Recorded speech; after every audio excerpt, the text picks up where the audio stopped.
Welcome, wandering travellers. I'm your host, your recurring, and this is Dagon.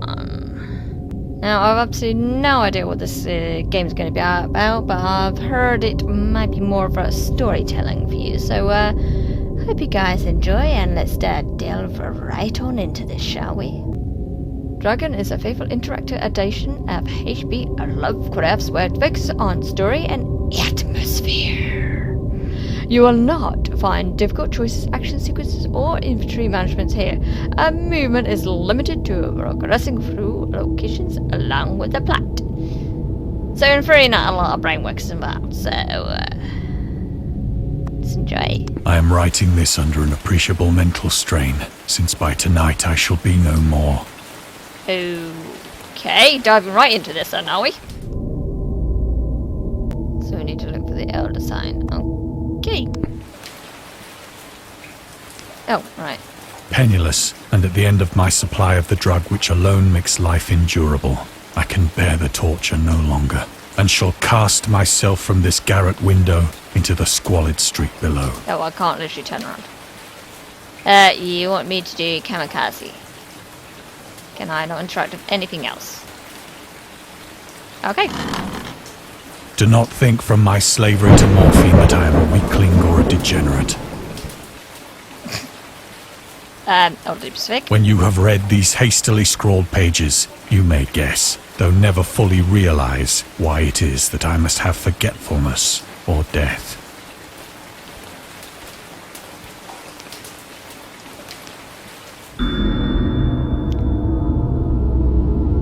Okay. Morphine entered into use in the 19th century. Was recently admitted to treat severe pain during the American Civil War and World War. So it wasn't sold without restriction until 1914. Morphine became popular after the invention. Wow. I'll let you read the rest of this stuff, I suppose. Cool. That's right. It was in one of the most open and least frequented parts of the broad Pacific that the packet of which I was supercargo fell a victim to the German sea raider.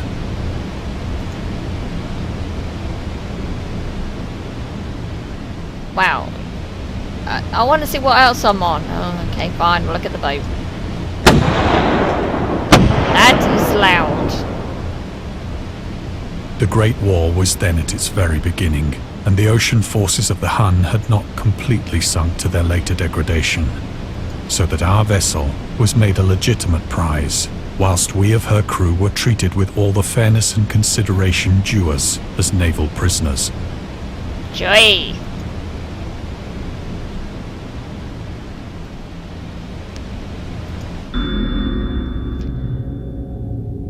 Okay, so the Huns were Central Asian nomads who established dominion in Europe and invaded Roman Empire in the 5th century AD.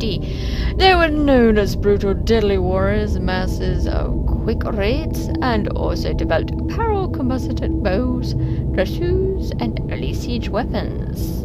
Fun. During World War I, the British used the word Hun as a synonym for German in order to emphasize their brutality. However, the term originated when the German Emperor William II gave a speech to his troops on the 22nd of July in 1900 before they embarked to China. Should you encounter the enemy, he will be defeated. No quarter shall be given. Prisoners shall not be taken. Whoever falls into your hands is fortified. Just as 1,000 years ago, the Huns under their king Attila made a name for themselves. One that even today makes them seem mighty in history and legend. May the name German be affirmed by you in such a way in China that no Chinese will ever again dare to look cross-eyed at a German. The refusal to take prisoners was clear breach of the laws and customs of war adopted during the First Age convention of 1899 even. I get the numbers right.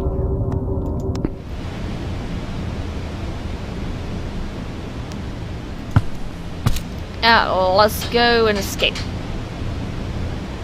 So liberal, indeed, was the discipline of our captors, that 5 days after we were taken, I managed to escape alone, in a small boat, with water and provisions for a good length of time. Nice! Oh, that's my provisions. When I finally found myself adrift and free, I had but little idea of my surroundings. You're at sea, dude. What more do you need to know?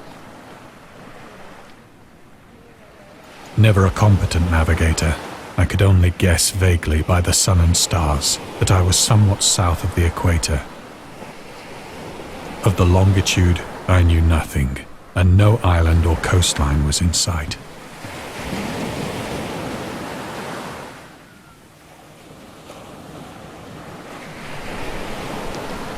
That is the moon, not the sun.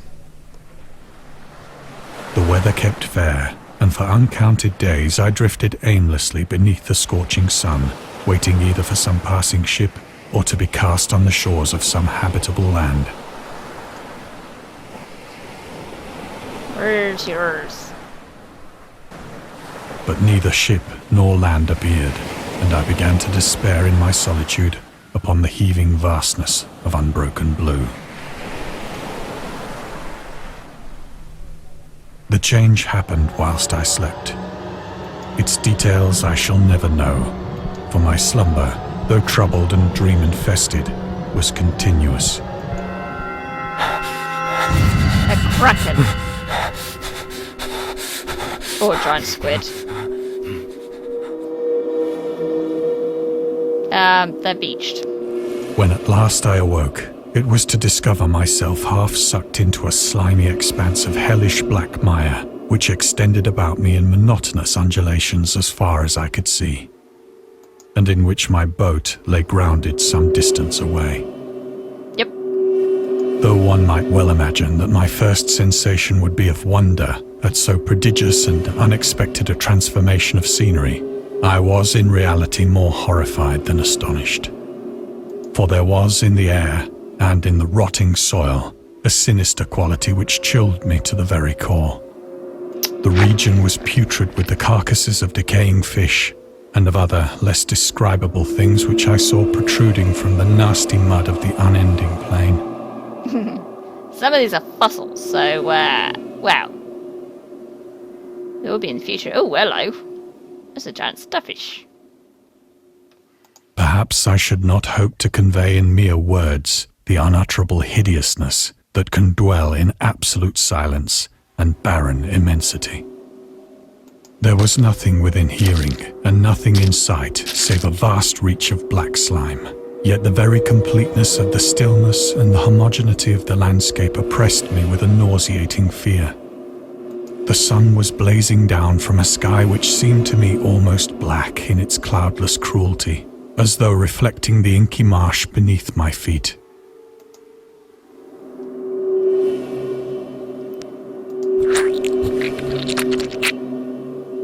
Lovely sound effects. As I crawled into the stranded boat, I realized that only one theory could explain my position. Through some unprecedented volcanic upheaval, a portion of the ocean floor must have been thrown to the surface, exposing regions for which innumerable millions of years had lain hidden under unfathomable watery depths.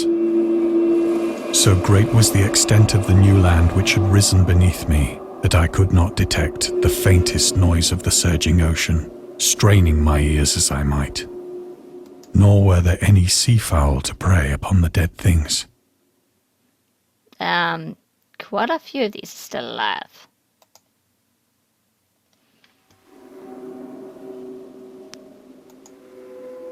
Suppose you could eat it. For several hours I sat thinking or brooding in the boat, which lay upon its side and afforded a slight shade as the sun moved across the heavens. Yep. As the day progressed, the ground lost some of its stickiness and seemed likely to dry sufficiently for traveling purposes in a short time. That night I slept but little, and the next day I made for myself a pack containing food and water, preparatory to an overland journey in search of the vanished sea and possible rescue.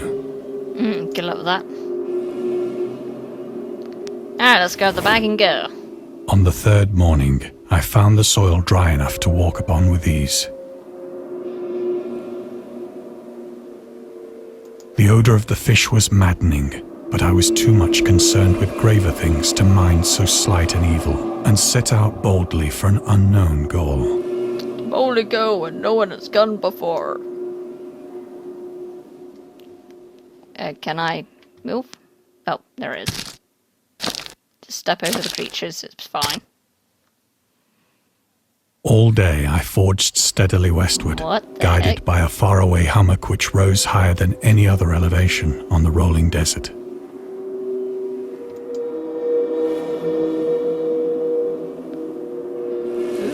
Okay.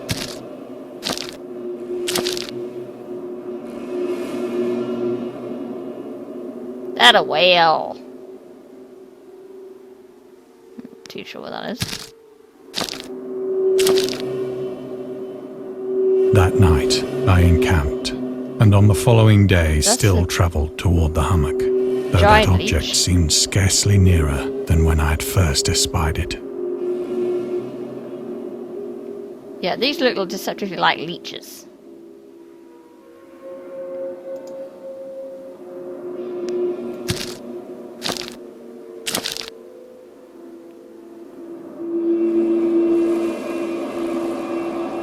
By the fourth evening, I attained the base of the mound, which turned out to be much higher than it had appeared from a distance.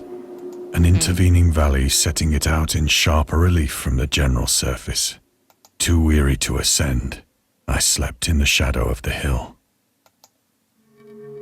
I know not why my dreams were so wild that night, but ere the waning and fantastically gibbous moon had risen far above the eastern plain, I was awake in a cold perspiration, determined to sleep no more. Such visions as I had experienced were too much for me to endure again, and in the glow of the moon I saw how unwise I had been to travel by day. Without the glare of the parching sun, my journey would have cost me less energy. Indeed, I now felt quite able to perform the ascent which had deterred me at sunset. Picking up my pack, I started for the crest of the eminence. Fair enough. What do I click on? Oh. I'll show you the pack. I have said that the unbroken monotony of the rolling plain was a source of vague horror to me. But I think my horror was greater when I gained the summit of the mound and looked down the other side into an immeasurable pit or canyon, whose black recesses the moon had not yet soared high enough to illumine. I felt myself on the edge of the world. Yep. Peering over the rim into a fathomless chaos of eternal night. Through my terror ran curious reminiscences of Paradise Lost, and of Satan's hideous climb through the unfashioned realms of darkness. As the moon climbed higher in the sky, I began to see that the slopes of the valley were not quite so perpendicular as I had imagined. Ledges and outcroppings of rock afforded fairly easy footholds for a descent, whilst after a drop of only a few hundred feet, the declivity became very gradual. Now let's get down there. Urged on by an impulse which I cannot definitely analyze, I scrambled with difficulty down the rocks and stood on the gentler slope beneath, gazing into the Stygian deeps, where no light had yet penetrated. All at once, my attention was captured by a vast and singular object on the opposite slope, which rose steeply about 100 yards ahead of me. an object that gleamed whitely in the newly bestowed rays of the ascending moon. Trap.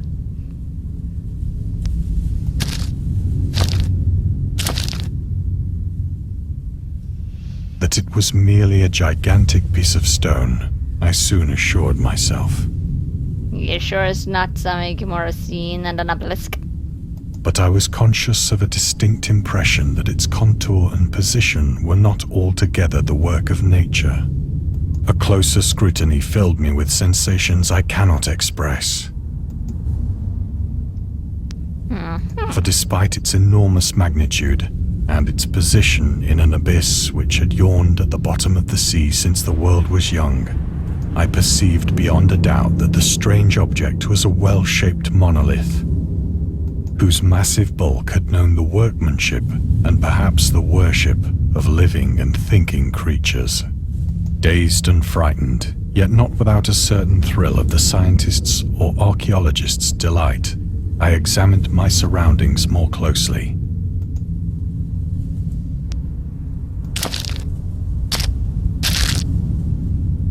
That sounded different. The moon, now near the zenith, shone weirdly and vividly above the towering steeps that hemmed in the chasm, and revealed the fact that a far-flung body of water flowed at the bottom, winding out of sight in both directions and almost lapping my feet as I stood on the slope. Nice. Across the chasm, the wavelets washed the base of the Cyclopean monolith, on whose surface I could now trace both inscriptions and crude sculptures.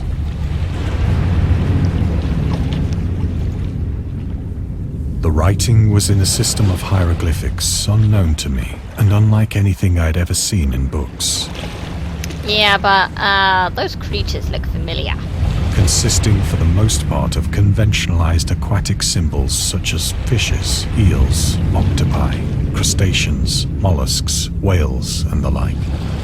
Several characters obviously represented marine things which are unknown to the modern world, but whose decomposing forms I had observed on the ocean-risen plain. There's a lionfish there as well as the giant squids. It was the Jellyfish. pictorial carving, however, that did most to hold me spellbound. Yeah, let's get some info. Dagon contains many themes and storytelling methods that Lovecraft developed in his latest works, such as the telling of story for carvings at the Mountains of Madness in the Nameless City, journals and character notes, The Shadow Out of Time, The Hunter of the Dark, Islands Emerging from the Ocean, Call of Cthulhu, or fictional beings and deities based on real events and mythologies, Migos and the Whisperers in Darkness. It's also considered the origin of the popular Cthulhu mythos. Some of Lovecraft's other stories also conclude in a manner similar to Dagon's. Well, let's skip the details in order to not spoil the ending. I mean, that's a good idea. Let's get into it, shall we? Plainly visible across the intervening water, on account of their enormous size, were an array of bas-reliefs whose subjects would have excited the envy of a Doré. I think that these things were supposed to depict men, at least a certain sort of men. Though the creatures were shown disporting like fishes in the waters of some marine grotto, or paying homage at some monolithic shrine which appeared to be under the waves as well. Of their faces and forms I dare not speak in detail. I'm sure you can all guess who these beings are. For the mere remembrance makes me grow faint. Grotesque beyond the imagination of a Poe or a Bulwer. They were damnably human in general outline, despite webbed hands and feet, shockingly wide and flabby lips, glassy, bulging eyes, and other features less pleasant to recall. Curiously enough, they seemed to have been chiseled badly out of proportion with their scenic background. For one of the creatures was shown in the act of killing a whale, represented as but little larger than himself. I remarked, as I say, their grotesqueness and strange size, but in a moment decided that they were merely the imaginary gods of some primitive fishing or seafaring tribe. Some tribe whose last descendant had perished eras before the first ancestor of the Piltdown or Neanderthal man was born.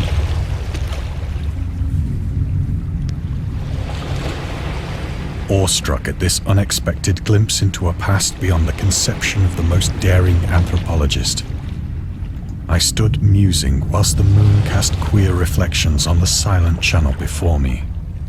Then, suddenly, I saw it. It's rising from the deep. With only a slight churning to mark its rise to the surface, the thing slid into view above the dark waters. Nice. And loathsome, it darted like a stupendous monster of nightmares to the monolith, about which it flung its gigantic scaly arms, while it bowed its hideous head and gave vent to certain measured sounds. I think I went mad then.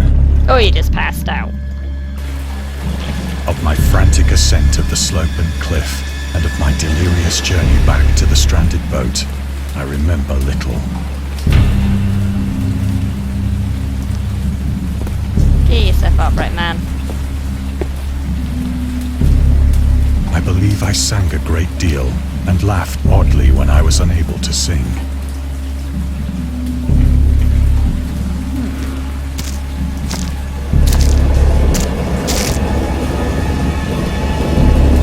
Indistinct recollections of a great storm sometime after I reached the boat. At any rate, I know that I heard pearls of thunder and other tones which nature utters only in her wildest moods.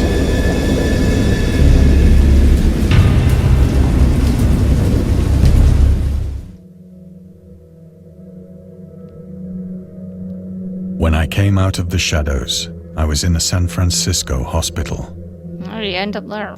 Brought thither by the captain of the American ship which had picked up my boat in mid-ocean. In my delirium, I had said much, but found that my words had been given scant attention. Of any land upheaval in the Pacific, my rescuers knew nothing, nor did I deem it necessary to insist upon a thing which I knew they could not believe.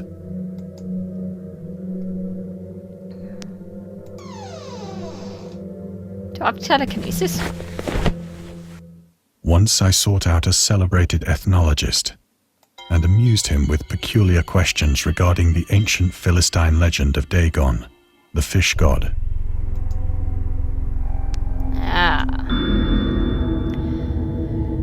Dagon was the main deity of the Philistines, worshipped throughout the Middle East as the ancient god of fertility and crops. In Hebrew, the word Dagon is a common noun for grain. The rulers of good, I'm gonna try and say that one, chose him as a patron saint of the war construct. He also appeared as a judge of the dead in a Syrian poem and an undead underworld prison. In one of the Babylon texts, he is often mistakenly taken for a fish god due to the wrong interpretations of his name. As in Hebrew, the word dag means fish. In H.P. Lovecraft's work, Dagon is an underwater deity ruling over the deep ones. A humanoid race with fish traits that resides in the oceans, he is worshipped by a secret cult called the Esoteric Order of Dagon. And apologies if I said any of that wrong, which I probably did.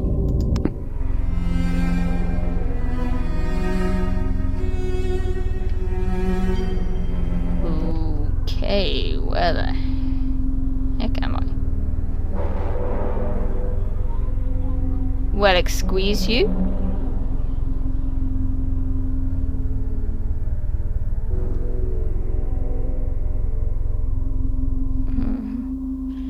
Okay. Ooh, squeaky. But soon perceiving that he was hopelessly conventional, I did not press my inquiries. Ooh.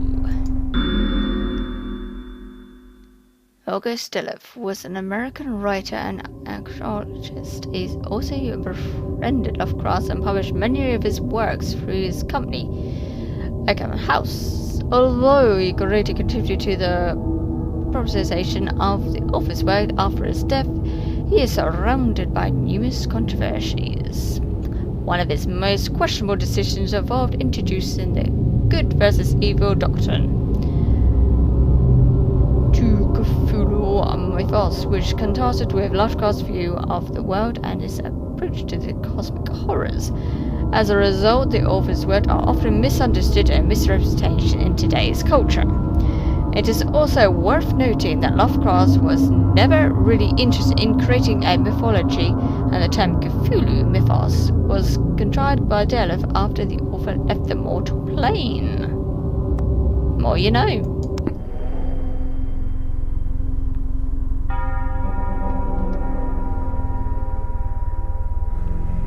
Apparently I can't turn further that way. Alright, is there anything this side I need to know?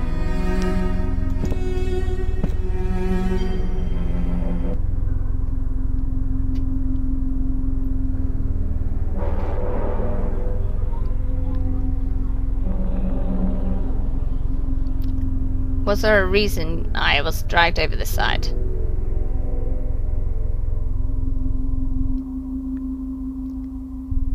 You'd literally drag me over here just to go straight back over there. What?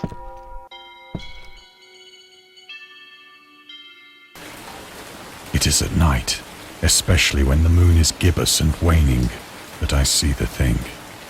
I tried morphine, but the drug has given only transient surcease, and has drawn me into its clutches as a hopeless slave. So now I am to end it all, having written a full account for the information or the contemptuous amusement of my fellow men.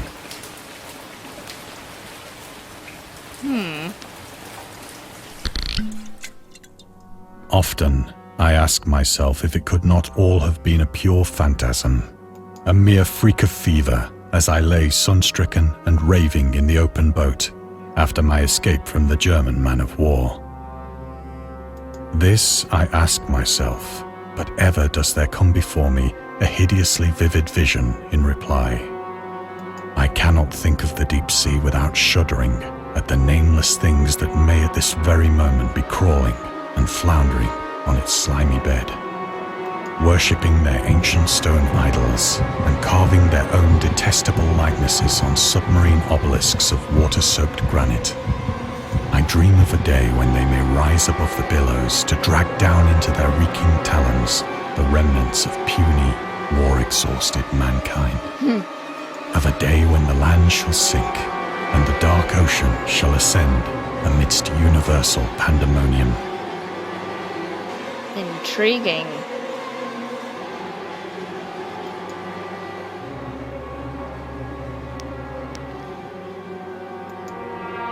Let's fly! The end is near. Yep, it's coming.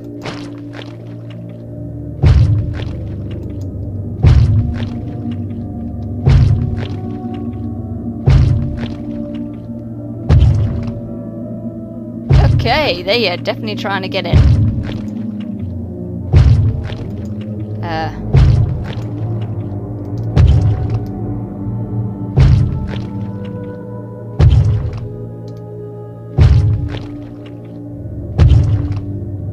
I hear a noise at the door, as of some immense slippery body lumbering against it.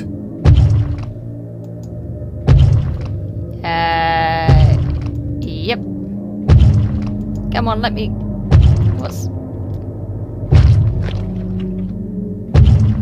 Okay, I don't know why it's not letting me click anything now. Oh, now you let me click it. It shall not find me.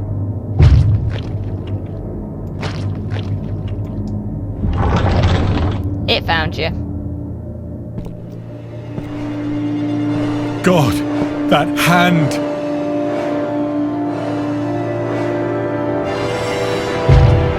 The window! The window! Alright, let's go for it.